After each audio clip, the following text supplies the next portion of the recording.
ఇప్పటివరకు ఎన్ని మూవీస్ చేసినావు? 20-25. 22-25 చేసినావు. ఏమన్నా తమిళ్, కన్నడం, మలయాళ, అంటే హిందీ? మధ్యలో 2022లో షూట్ చేసా, 23లో రిలీజ్ అయింది. May 12th ఎప్పుడు రిలీజ్ అయింది. మ్యూజిక్ స్కూల్ అని చేశా. దేంట్లో ఏ భాష? హిందీ. హిందీలో మీరు చేసావు? మనశంకర్ వరప్రసాద్ లో అమ్మాయి ఉంది కదా, అవునవును. తను కూడా చేసింది అందులో. ఓకే. సాలార్లో వరదరాజు అన్నారు, ఉమ్, కార్తికేయ అన్న కూడా చేశాడు, ఖుషి చేసింది. అందరూ ఇప్పుడు మేము ముగ్గురం ప్రెసెంట్. తెలుగులో ఇప్పుడు సమ్మర్ హాలిడేస్ చేస్తున్నాను. ఎస్, అంతే. మరి విశ్వాంబరలో కూడా ఉన్నావు అన్నట్టు తెలిసింది. విశ్వంబరలో ఉన్నా అన్న. మంచి క్యారెక్టర్. అంటే చిరంజీవి బయట గారితో- లీక్ చేయద్దన్నారా? అంటే మన ఆబ్వియస్లీ లీక్ చేయకూడదు ఏ సినిమా అయినా. అసలే చిరంజీవి గారి సినిమా అంటే చిరు గారు ఒక్కడే లీక్ చేయాలి, ఇంకెవరు చేయకూడదు.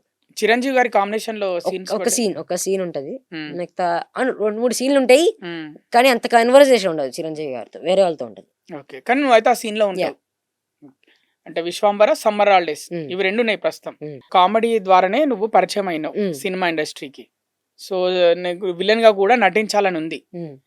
ఇంకా ఒక మూవీ కోసం అప్పుడప్పుడు డైరెక్టర్స్ ఛాలెంజింగ్ గా, అంటే తక్కువ ఏజ్ వాళ్ళకి కొన్ని ఛాలెంజింగ్ పాత్రలు ఇస్తారు, ఇలాంటివి చేయాలి ఇలాంటివని పిలిచి స్క్రిప్ట్ వినిపిస్తుంటారు కదా, అంటే నీ క్యారెక్టర్ ఇలా చేయాలి, ఇలా ఉండాలి అని. అలా వింటున్నప్పుడు ఊహించుకుంటావా, లేకపోతే వాళ్ళు 100% ఊహించుకుంటాను నేను. అంటే వాళ్ళు చెప్తుంటే అక్కడికి వెళ్ళిపోతావా? అంతే. ఊహ ఇలా చేయాలి, ఇలా ఉండాలి, నా లుక్ ఇలా నడవాలి, అంతే. ఆ ఊహలోకి వెళ్ళిపోతావు. అంటే నీకు ఒక ఇమాజినేషన్ ఉంది, ఎప్పుడు చెప్పినా ఫస్ట్ ఊహించుకుంటావు. అంటే వెంటనే ఇప్పుడు అయితే చెప్తుంటే ఎవరైనా ఊహించేసుకుంటారు. ఫస్ట్ వీడు వెళ్ళి ఆడిని చంపారంటే వాడు వెళ్ళి ఆడి చంపి అది మనం ఊహించుకుంటాం. అలానే నేను 100%, లేకపోతే ఎట్లుంటుందో తెలియదు నాకు. అంటే నాకు అనిపించాలి అది నేను చేయగలను, ఈ క్యారెక్టర్ నేను బ్రేక్ చేయగలను, అందరికి నచ్చేటట్టు చేయగలను అని. ఇప్పుడు ఏమన్నా బయట అంటే ఇప్పుడు యాక్టర్ అయ్యావు, బాగా తెలిసిపోయావు, జనాలందరికీ బాగా దగ్గర వాళ్ళు ఉండుంటారు, ఎంతో కొంత తెలిసిన వాళ్ళు. ముందెలా ఉంది వాళ్ళు నీతో నడుచుకునే విధానం, ఇప్పుడు ఎలా ఉంది నీతో బిహేవింగ్ వాళ్ళది? నాతో ఉన్న వాళ్ళందరూ నేను నిజం చెప్తే ఆల్వేస్ సపోర్టింగ్ అన్న. నా ఫ్రెండ్స్ గానీ, మా అన్న గానీ, మా ఫ్యామిలీ రిలేటివ్స్ గానీ చెప్తుంటారు. కానీ రెస్పెక్ట్ పెరిగింది దాని మీద బాగా? లేదు, అట్లేం లేదన్న. చిన్నప్పటి నుంచి రోహన్ ఇంట్లో ఉన్నప్పుడు రోహనే, పెద్ద హీరోయిన్ కాదు.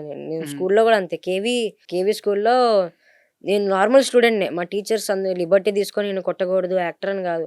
తప్పు చేస్తే తప్పే కదా, కొడతారు కదా. నువ్వు తప్పు చేస్తే ఖచ్చితంగా. అంటే అల్లరి, ఇప్పుడు సినిమా యాక్టర్ కానీ స్కూల్లో అల్లరి చేయనన్నా నేను ఎప్పుడు.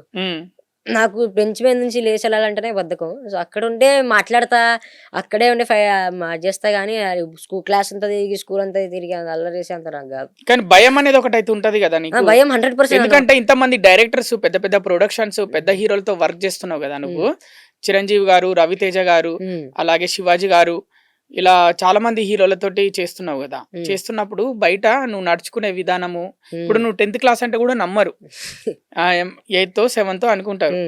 సో నువ్వు నడుచుకునే విధానం కూడా చాలా బాగుండాలి. రేపేమన్నా చిన్నగా బ్యాడ్ గా మళ్ళీ అందరికి వీళ్ళకి తెలిసి ఏమరా బాబు బయట అట్లా బిహేవ్ చేస్తున్నావు అంటారని అలా ఒళ్ళు దగ్గర పెట్టుకుని ఉంటున్నావా? ఒళ్ళు అలా ఏం కాదన్న. మా అమ్మ చిన్నప్పటి నుంచి మా అమ్మ నాకు లిమిట్ సెట్ చేసి పెట్టేసింది. ఇది చేయకూడదు, అది చేయకూడదు. నాకు 5 years కన్నా ముందు నుంచే మా అమ్మ అన్ని నేర్పించేసింది. నేర్పించేయడం ఇన్ ద సెన్స్ ఎక్కడెక్కడ ఎలా ఉండాలి, ఏం చేయాలి, ఎవరెవరికి గౌరవం ఇవ్వాలి, అట్లా.